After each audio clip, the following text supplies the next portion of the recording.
வணக்கம். யார் இந்த பாரத் கன்னடி? தூத்துக்குடி மாவட்டம் திருவை தாலுகா கருங்குளத்தில் பிறந்து நாசரேத்தில் பள்ளி படிப்பை ஆரம்பித்து நாசரேத், கருங்குளம், திருநெல்வேலி என கல்லூரி படிப்பை முடித்து விளையாட்டுத் துறையில் சிறந்து விளங்கியதாலும் அப்பா முதல் சகோதர சகோதரிகள் வரை காவல்துறையில் பயணித்ததாலும் 1985ஆம் வருடம் பாளையங்கோட்டையில் சிறைத்துறை அதிகாரியாக ஆரம்பித்த பயணம் திருவைகுண்டம், திருச்செந்தூர், கொக்கிரகுளம், தூத்துக்குடி, சைதாப்பேட்டை, பூந்தமல்லி, மதுராந்தகம், செங்கல்பட்டு, புழல் என கிட்டத்தட்ட 35 வருடங்கள் மிகச்சிறந்த சிறைத்துறை அதிகாரியாக பணியாற்றி 2023இல் விருப்ப ஓய்வு பெற்று 2024ஆம் ஆண்டு அனைத்து மக்களுக்கும் உதவி செய்ய வேண்டும் என்ற நல்ல நோக்கத்திற்காக டிகேவி சென்னை உதவி மையம் என்ற ஒரு அறக்கட்டளையை ஆரம்பித்து கல்வியில் தொடங்கி திருமணம் வரையிலும் பலருக்கும் உதவி செய்து வரும் மதிப்பிற்குரிய திரு பாரத் கன்னடி அவர்களை நேர்காணல் செய்வதில் அரசியல் வேட்டை பெருமை கொள்கிறது.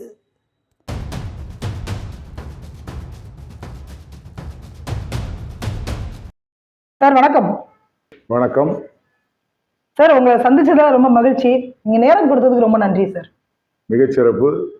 அரசியல் வேட்டையுடைய அருந்தவ பத்திரிகையாளரை சந்தித்ததில் மிகவும் மகிழ்ச்சி. சொல்லுங்கம்மா. சார், உங்க நேம் சொல்லிடுங்க. அது போக டிகேவி என்ன, உங்களை பத்தின சின்ன அறிமுகம் சார். என் பெயர் பாரத் கன்னடி. நான் தமிழ்நாடு சிறைத்துறையில அதிகாரியாக பணியாற்றினேன். எனக்கு சொந்த மாவட்டம் தூத்துக்குடி, கருங்குளம் ஒன்றியம். கருங்குளம் எனது பிறந்த ஊர். நான் கல்லூரி பாளையங்கோட்டை சதகத்துல்லா அப்பா கல்லூரியில் இளங்கலை பயின்று மதுரை காமராஜர் பல்கலைக்கழகத்தில் எம்ஏ பொது நிர்வாகம் பயின்று வேலைக்கு சேர்ந்த பின் இடைப்பட்ட காலத்தில் சட்டம் பயின்று. எத்தனை வருஷம் உங்களுக்கு அனுபவம் சார் சிறைத்துறையில? சிறைத்துறையில எனக்கு 34 வருடங்கள் அனுபவம். Okay sir. இப்போ நீங்க சர்வீஸ் முடிஞ்சிச்சுங்களா? ஆமா, இப்போ சர்வீஸ் முடிஞ்சு விருப்ப ஓய்வு பெற்று வந்துட்டோமா. சரிங்க சார். இப்போ இந்த டிகேவி அதோட ஃபுல் ஃபார்ம் என்ன சார்? அது என்ன பண்ணிட்டு இருக்கீங்க? டிகேவி என்பது D for Devendra, K for குளம், வி ஃபார் வேளாளர். தேவேந்திர குல வேளாளர். தேவேந்திர குல வேளாளர் என்பது தென் மாவட்டத்தினுடைய ஒரு பெரும்பான்மை விவசாய சமூகம். இந்த தேவேந்திர குல வேளாளர் மக்கள் விவசாயத்தை குலத்தொழிலாக செய்தவர்கள். இவர்களுக்கு அரசும் சமூக பொதுவெளியில் உரிய அங்கீகாரமும் கிடைக்காத காரணத்தால் அரசு வேலை பார்த்த காலகட்டத்தில் கூட பல்வேறு சமூகங்களுக்கு உதவி கிடைத்திருக்கிறது. இந்த சமூகத்திற்கு உதவி கிடைக்கவில்லை என்பது என் அனுபவ ரீதியாக நான் பல்வேறு சிறைகளில் பணியாற்றிய போது தெரிய வந்தது. பிற சாதியை சார்ந்த என்னுடன் பணியாற்றும் நண்பர்கள் அவர்கள் சார்ந்த சாதியினருக்கு எந்தவித தயக்கமும் இல்லாமல் உதவுவதற்கு அவங்களுக்கு ஒரு சமூக பின்னணியும் ஒரு அரசியல் பின்னணியும் அதிகார பின்னணியும் இருந்தது.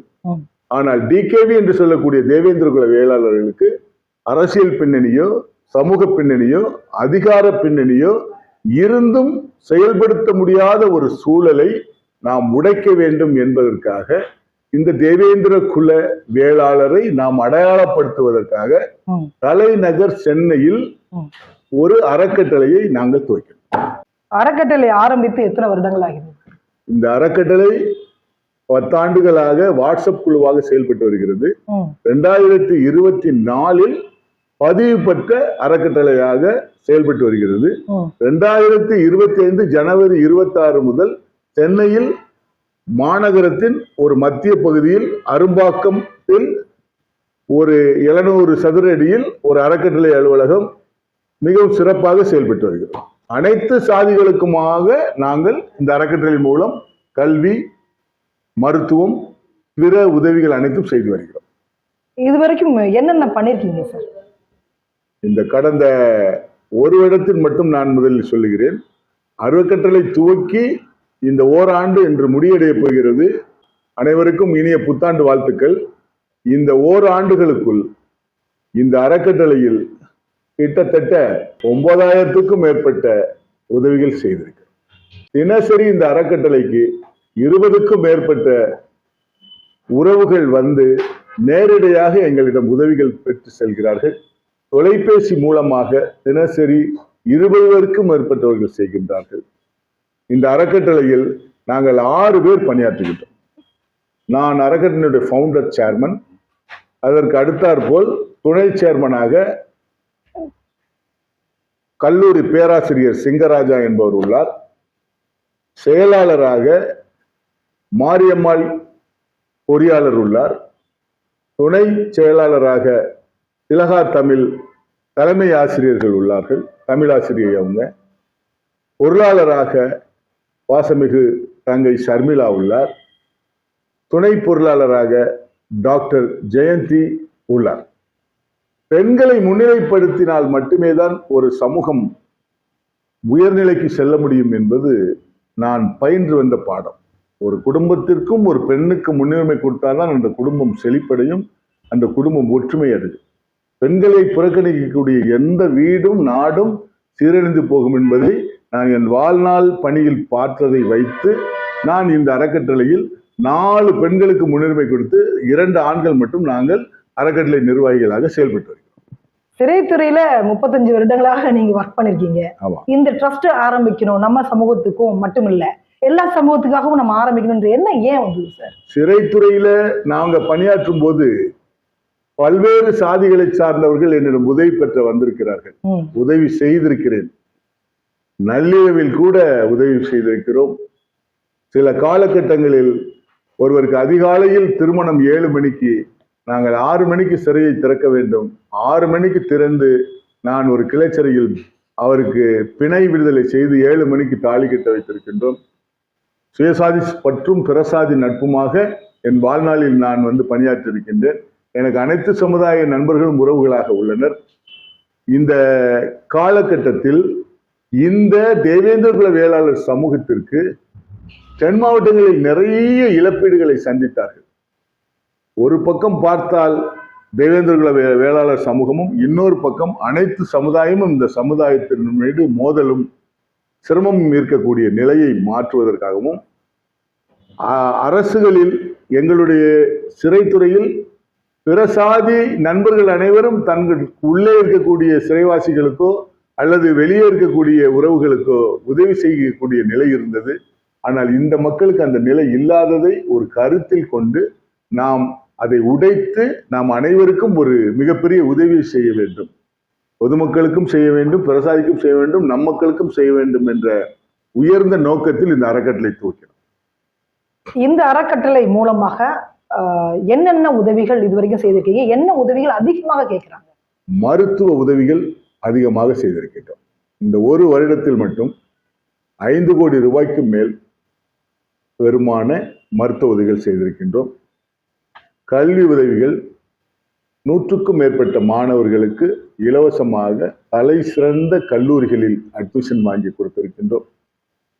பணம் கட்ட முடியாத பல்வேறு மாணவர்களுக்கு அரசு கல்லூரியில் மட்டும் பயில்பவர்களுக்கு நிதி உதவி அளித்திருக்கின்றோம். அரசு துறையில் உள்ளவர்களுக்கு சில இடர்பாடுகளை நீக்குவதற்கு உயரதிகாரிகளிடம் தொடர்பு கொண்டு அவர்களுடைய பணி சம்பந்தமான இடர்பாடுகளை நீக்கி இருக்கின்றோம். தொடர்ந்து இப்பெண்களுக்கு என்டர்பிரனர் ஆகுவதற்காக சேவைகள் செய்திருக்கின்றோம். மாதம் ஒரு கலந்தாய்வு மீட்டிங் நடத்தி வருகின்றோம். மகளிர் கருத்தரங்கு நடத்திருக்கின்றோம். மகளிர் என்டர்பிரனர் நடத்திருக்கின்றோம். ஆண்கள் என்டர்பிரனர் நடத்திருக்கின்றோம். சட்டமும் தீர்வும் நடத்தி இருக்கின்றோம். உயர்கல்வி வழிகாட்டும் நிகழ்ச்சி நடத்திருக்கின்றோம். பல்வேறு நிகழ்ச்சிகள் நடத்தி வருகிறோம். ஒரு ட்ரஸ்ட் அப்படின்றது வந்து சாதாரணமாக நம்ம ஆரம்பிச்சு பண்ணிட முடியாது. நிறைய சட்ட சிக்கல்கள் இருக்குது, நிதி பற்றாக்குறைகள் இருக்குது. நீங்க எப்படி சமாளிக்கிறீங்க சார்? இந்த ஒரு வருடத்துல உங்களுடைய அனுபவம்? ஒரு அறக்கட்டளை துவக்கும் போது முதலில் ஒரு குறிப்பிட்ட இழப்புகளை வைத்துதான் நாம் இந்த அறக்கட்டளையை துவக்கினோம். ஆனால் அறக்கட்டளை துவக்கிய பிறகு எங்களுடைய செயல்பாடுகளை அவர்கள் ஏற்று மெச்சி நாங்கள் கேட்கக்கூடிய உதவிகளுக்கு அவங்க எங்களை மக்கள் வந்து உதவி தானாக முன் வந்து செய்தார்கள். யாரிடமும் நேரிடையாக போட்டு சென்று பணமோ பொருளோ நாங்கள் பெற்றதில்லை. அறக்கட்டளை செயல்பாடுகளை பார்த்து அவர்கள் தானாக முன்வந்து எங்களுக்கு டொனேஷன் பங்களிப்பை வைத்து நாங்கள் அறக்கட்டளையை நடத்தி வருகின்றோம். நிகழ்ச்சிகளின் மூலமாக, செயல்பாடுகள் மூலமாக இந்த நிகழ்ச்சிகளை தொடர்ந்து நடத்தி வருகின்றோம். தொடர்ந்து பல்வேறு நண்பர்கள், குறிப்பிட்ட உறவுகள் எங்களுக்கு சில நிகழ்ச்சிகளுக்கு உதவி, அதை நாங்கள் தொடர்ந்து பயணித்துக் கொண்டிருக்கின்றோம். நீங்க ஏன் ஒரு கட்சி ஆரம்பிக்காம இந்த ட்ரஸ்ட் ஆரம்பிச்சீங்க சார்? கட்சி என்பது இன்றைய காலகட்டத்தில் பல கோடி பணம் இருந்தால் தான் ஆரம்பிக்க முடியும். பல்வேறு கட்சிகள் ஆரம்பித்து பாதியிலே விட்ட வரலாறுகள் தான் இருக்கின்றன. திருநாவுக்கரசு ஆகட்டும், சிவாஜி கணேசன் ஆகட்டும், எஸ்டி சோமசுந்தரம் ஆகட்டும், பல்வேறு ஆளுமைகள் கூட கட்சியை நடத்த முடியாமல் அவர்கள் சென்றிருக்கின்ற வரலாறுகளை பார்த்திருக்கின்றோம். சிறையில் வந்த அத்தனை அரசியல் தலைவர்களையும் நான் சந்தித்திருக்கின்றேன். அவர்களை எல்லாம் முன்மாதிரியாய் வைத்து அரசியல் கட்சியை துவக்குவதை விட அறம் சார்ந்த ஒரு அறக்கட்டளையை துவக்கி மக்களுக்கு பணி செய்வதுதான் சிறந்தது என்ற முடிவுக்கு வந்தோம். அரசியல் கட்சியை துவக்கும் எண்ணம் இல்லை அம்மா.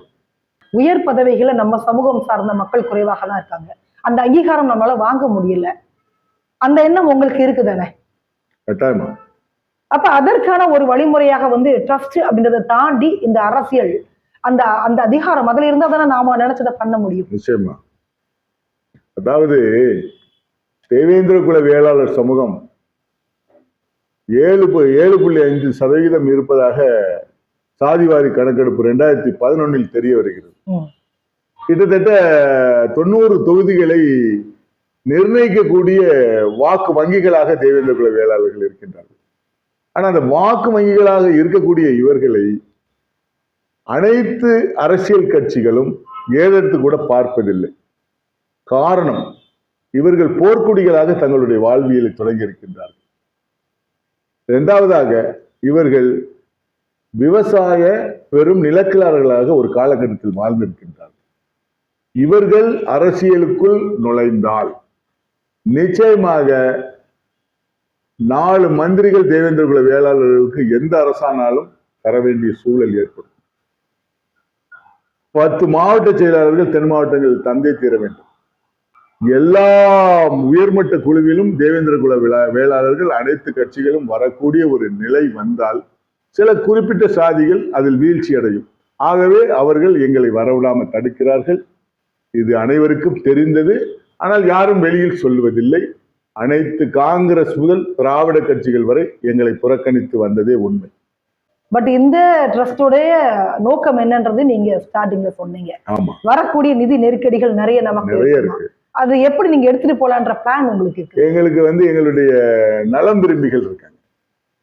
அதாவது இந்த ஒவ்வொரு 30 லட்சம் ரூபாய் ஆபரேஷன் பண்ணக்கூடிய ஒரு மருத்துவ அறுவை சிகிச்சையை நாங்க ஒண்ணுமே இல்லாம அவங்களுக்கு அரசு மருத்துவரிடம் சொல்லி பாதுகாப்பு அளித்து பண்றோம். லிவர் டிரான்ஸ்பிளேஷனுக்கு 40 லட்சம் ரூபாய் வேணும். அவங்களுக்கு நாங்க தகுந்த மருத்துவர்களை அணுகி இலவசமா பெற்று தரோம்.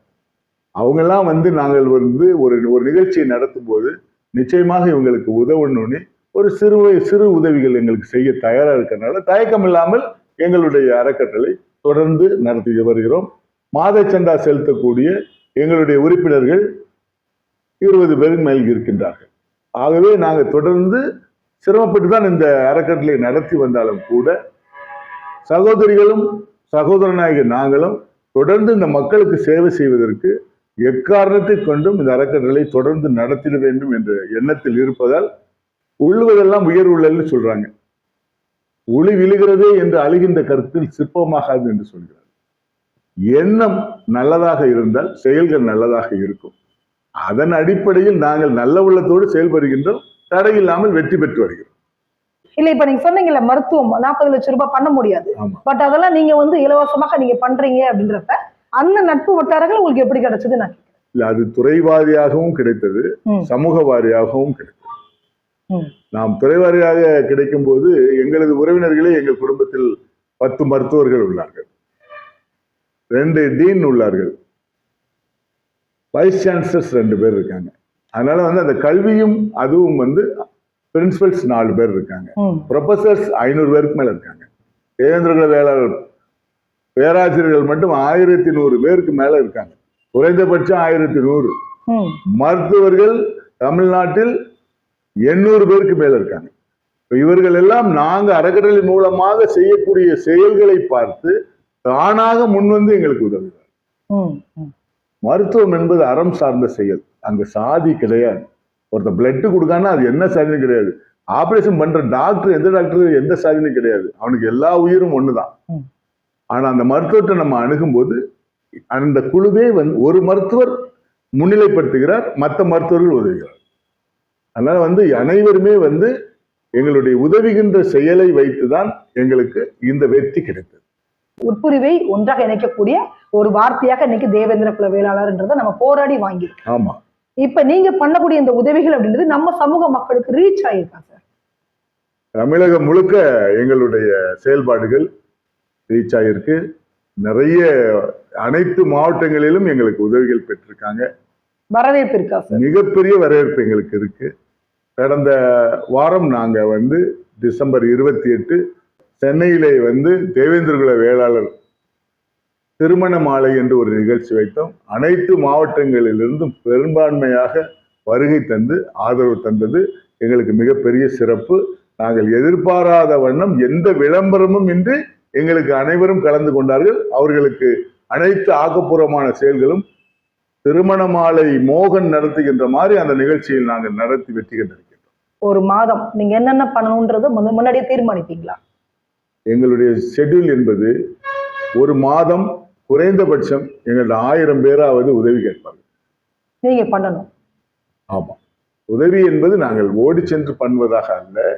எங்களிடம் தொலைபேசி மூலமாகவும் மருத்துவ சிகிச்சைக்காகவும், மருத்துவ சிகிச்சைக்கு நாங்கள் நேரில் தான் போனோம். ஒரு நள்ளிரவுல போன வாரம் தூத்துக்குடியில இருந்து ஒரு பையன் வர்றாரு. அவருக்கு வந்து கால்பேடர்ல வந்து அவருக்கு தசை வளர்ந்துட்டு இங்க அட்மிஷன் எடுக்க மாட்டேங்காங்க. ஒரு நள்ளிரவுல ஃபோன் பண்றாங்க. நான் உடனடியே போய் இரவு நேரத்தில் ஸ்டான்லி மருத்துவமனையில் சொல்லி நம்ம அட்மிஷன் போடுறோம். இது மருத்துவ சேவை நம்ம செஞ்சுதான். அதுக்கு ஒரு மருத்துவர் நமக்கு உதவி பண்றாங்க. அதனால வந்து உதவிகள் செய்வதன் மூலமாக தான் எல்லாமே நடக்கும். 10 சித்த மருத்துவர்கள் இங்கு வந்து ஆயுர்வேதா, யுனானி, சித்தா, கண் மருத்துவம், வர்மா, இந்த மருத்துவர்கள் அனைவருமே இருந்து பொதுமக்களுக்கும் தேவேந்திர வேளாளருக்குமாக இது பொது இடத்தில் வைத்து நடந்ததால் கிட்டத்தட்ட ஒரு 800க்கும் மேற்பட்டவர்களுக்கு மருத்துவ சிகிச்சை காலை முதல் மாலை வரை நடந்தது. ஒரு ஆங்கில மருத்துவ முகாம் நடத்தியிருக்கின்றோம். அதிலையும் எங்களுக்கு 500 பேருக்கு மேல் நாங்கள் மருத்துவ சிகிச்சை செய்து கொண்டு அவர்களுக்கு நலம் வைத்து வந்தது. இந்த அறக்கட்டளையினுடைய நோக்கமே ஒரு மிகப்பெரிய ஒரு மக்களுக்கு உதவி செய்வதுதான். உதவிகள் செய்யாமல் இருந்த ஒரு சூழலை மாற்றி நாங்கள் உதவிகள் செய்ய வந்த பிறகு தமிழகத்தில் இருக்கக்கூடிய அனைத்து பகுதிகளிலும் இப்போது மாவட்டம் தோறும் உதவிகள் செய்யக்கூடிய ஒரு நிலை உருவாகி இருக்கிறது. இந்த நிலை மாறும்போது அரசியல் நிலையும் மாறும். அரசியல் நிலை மாறும்போது சமூகம் உயரும். சமூகம் உயரும் போது கல்வி உயரும், பொருளாதாரம் உயரும். இந்த மாதிரியாக நம்ம வந்து ஒரு இடத்திலிருந்து ஒரு அறக்கட்டளை மூலம் நாங்கள் துவக்கி செயல்படுவது. இந்த அறக்கட்டளை மூலம் தமிழகத்தில் உள்ள அனைத்து சான்றுகளும் நாங்கள் எங்க அறக்கட்டளையில செய்து கொடுக்கிறோம். நிலப்பட்டால இருந்து, சிட்டால இருந்து, ஜாதி சான்றிதழ், வருமான சான்றிதழ் அனைத்துமே தமிழகத்தில் பெற்றுக் கொடுக்கிறோம். அவங்களுக்கு எல்லா விதத்திலையும் நாங்க ஆலோசனை சொல்றோம். கவுன்சிலர்ஸ், அதாவது மருத்துவ கவுன்சிலிங் பண்றோம், சட்ட கவுன்சில் பண்றோம், நிலம் சம்பந்தமான பிரச்சனைக்கு தீர்வு கண்டோம், மாதம் ஒரு முறை குறைதீர்க்கும் முகாம் வைத்து தீர்வு பண்றோம். எந்த பிரச்சனைனாலும் குடும்ப பிரச்சனைகளையும் நாங்கள் கையாண்டு அவர்களை ஒற்றுமைப்படுத்தி வழக்குகளுக்கு நீதிமன்றம் செல்லாமல் அறக்கட்டளையிலேயே இந்த ஒரு வருடத்தில் கிட்டத்தட்ட 35 வழக்குகள் நீதிமன்றத்துக்கும் காவல்துறைக்கும் செல்லாமல் முடித்து வைத்திருக்கின்றோம். அதே போல 100க்கும் மேற்பட்ட இளம் தொழிலதிபர்களை உருவாக்கி இருக்கின்றோம். டீ மாஸ்டர் இருந்தவங்களை டீ கடை வச்சு கொடுத்துருக்கோம். நடமாடும் டீ கடை எங்களுக்கு வந்து 7 பேர் எங்களுக்கு பண்ணிட்டு இருக்காங்க. பூ வியாபாரம் செய்வர்களை கோயம்பேட்டில் உருவாக்கி இருக்கோம். பல வியாபாரிகளை உருவாக்கி இருக்கிறோம். இப்போ புதிதாக வந்து ஒரு புத்தக பதிப்பகம் உருவாக்குவதற்கு செயல்படுத்தி கொண்டிருக்கின்றோம். ஒரு மாத இதழ் ஆரம்பிப்பதற்கு உத்வேகம் கொண்டு செயல்படுத்த இருக்கின்றோம். பல்வேறு செயல்களை செய்வதற்கு தமிழகத்தில் தலைநகரத்தில் இருந்து இந்த அறக்கட்டளை அனைத்து உதவிகளையும் செய்தது. இதெல்லாம் பார்க்கும் பொழுது அடுத்த கட்டம் அரசியல் கட்சின்ற ஒரு பார்வையை ஒரு கேள்வி வரதானே செய்யும். இல்ல, அதாவது பட்டியல் வெளியேற்றத்திற்கு எங்களுக்கு எந்த கட்சி உதவினாலும் நாங்க அந்த கட்சிக்கு வாக்களிக்கும் நிலையில் உள்ளோம். எங்களை எஸ்சி பிரிவில் இருக்கக்கூடிய நாங்கள் 1936க்கு முன்னால் பிசி பிரிவில் இருந்தோம். நாங்கள் தென் மாவட்டங்களிலே வசித்துக் கொண்டிருந்ததால், திருச்சிக்கும் தெற்கே இருந்ததால், எங்களுக்கு வட மாவட்டங்களில் ஆளுமைகள் இல்லாத காரணத்தால் ஒவ்வொரு ஆட்சியாளர்களும் சென்னையை தலைமையாக கொண்டு நடந்ததால் சென்னையில் இருக்கக்கூடியவர்கள் அந்த பலனை பெற்றுட்டாங்க. அந்த பிசி பட்டியலை மீண்டும் தரக்கூடிய எந்த கட்சி எங்களை முன்னிலைப்படுத்தினாலும் அந்த கட்சிக்கு நாங்கள் ஆதரவளிக்க தயாராக. தேர்தல் அறிக்கையில கொடுத்திருப்பாங்க தானே சார்? தேர்தல் அறிக்கையில் இதுவரை எங்களுக்கு பாட்டாளி மக்கள் கட்சி தமிழகத்தில் ஆட்சிக்கு வந்தால் பட்டியலில் இருந்து தேவேந்திரகுல வேளாளர்களை முதல் தீர்மானமாக அவர்களை வெளியேற்றும் என்று ஐயா உறுதியளித்துள்ளார்கள். அகில இந்திய அண்ணா திராவிட முன்னேற்ற கழகத்திற்கு நாங்கள் கடிதம் எழுதியிருக்கின்றோம். பாரதிய ஜனதா கட்சிக்கு நாங்கள் கடிதம் எழுதியிருக்கின்றோம். காங்கிரசிற்கு நாங்கள் கடிதம் எழுதியிருக்கின்றோம். அனைத்து துறை சார்ந்த அதிகாரிகளுக்கு கடிதம் எழுதியிருக்கின்றோம். உயர் நீதிமன்ற உச்ச நீதிமன்றங்களுக்கு கடிதம் எழுதியிருக்கின்றோம். அறக்கட்டளை சார்பாக 1936 எங்களை எப்போது டிப்ரெஷன் கம்யூனிட்டி என்று பிரிட்டிஷ் கவர்மெண்ட் எங்களை ஒரு ஆய்வை செய்து வாழ்வியலில் ரொம்ப அழுத்தமிக்க சாதிகளாக இருப்பவர்களுக்கு ஒரு சலுகைகள் என்று ஒரு போர்வையில் எல்லா சாதிக்குமே சலுகை இருக்குமா. பிசிக்கு சலுகை இருக்கு, எஸ்சிக்கு சலுகை இருக்கு, எம்பிசிக்கு சலுகை இருக்கு, ஓபிசி சலுகை இருக்கு. ஆனா எஸ்சிக்கு தான் சலுகை, தாழ்த்தப்பட்ட அட்டவணை பிரிவுக்கு தான் சலுகை இருக்கிறதாக ஒரு மாயையை பத்திரிகைகள் அதிகமாக உருவாக்கி, ஆனா கிடையவே கிடையாது.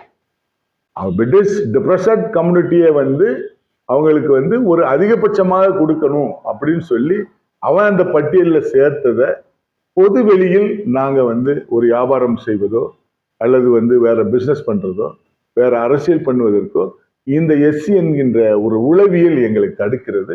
அந்த உளவியலை மாற்றி நாங்க பிசி பட்டியலுக்கு சென்றால் நாங்கள் பொது சமூகத்தில் ஒரு அங்கீகாரமாக மிகப்பெரிய வளர்ச்சி அடைவோம், அரசியலில் மிகப்பெரிய மாற்றத்தை உருவாகுவோம், எங்கள் சமூகத்துக்கு நிறைய அங்கீகாரங்கள் கிடைக்கும் என்பது எங்களுடைய கருத்து. நீங்க இப்ப தேர்தலுக்கான அந்த விருப்ப மனு தாக்கல் பண்ணிட்டு இருக்காங்க. ஆமா. அடுத்து வேட்பாளர் மனு தாக்கல் பண்ணுவாங்க. ஆமா. அதுல பாத்தீங்கன்னா எஸ்சி சமூகத்துக்கு 5,000ன்றாங்க. ஆமா. மற்ற கம்யூனிட்டிக்கு 21,000 ரூபாய் நான் கேள்விப்பட்டேன். இந்தியாவில இல்ல, தமிழகத்தில் துவக்கப்பட்ட அனைத்து கட்சிகளுமே அவங்க கட்சிகளினுடைய கொள்கைகள்ல தாழ்த்தப்பட்ட மக்களுக்காகத்தான் நாங்க இந்த கட்சியை ஆரம்பிக்கிறோம், அவங்களுக்கு உரிய பிரதிநிதித்துவம் கொடுப்போம்னு சொல்லி அவங்க ஒரு அஜெண்டா வச்சிருக்காங்க. ஆனால் ஒன்னுத்துக்குமே உதவாத ஒரு பதவியை கொடுப்பாங்க. மாவட்ட இணை செயலாளர், ஒன்றிய துணை செயலாளர் அப்படின்னு ஒப்புக்கு சப்பானியான ஒரு பதவிகளை கொடுத்துட்டு ஒரு ஒன்றிய செயலாளர், ஒரு மாவட்ட செயலாளர், ஒரு மாநில துணை பொதுச் செயலாளர், ஒரு மாநில செயற்குழு உறுப்பினர், இந்த மாதிரியான ஒரு மந்திரிகள், இந்த மாதிரி எந்த பதவிகளுமே முக்கிய பதவிகளை இவர்களுக்கு வழங்காத காரணம் இந்த பட்டியல் பிரிவில் இருப்பதனால்தான். அதுதான் அந்த அமௌண்ட் நான் சொன்னேன். அததான் அவங்க இவங்களை ஏமாற்றுகின்ற வித்தையாக இவங்களுக்கு குறைய வச்சுட்டு கூட வச்சாலும் இவங்க பணம் கெட்டதான் போறாங்க. அதுக்காக தேர்தல் நிறுத்த போறது இல்லை, இவங்க ஏமாற்றுறாங்க.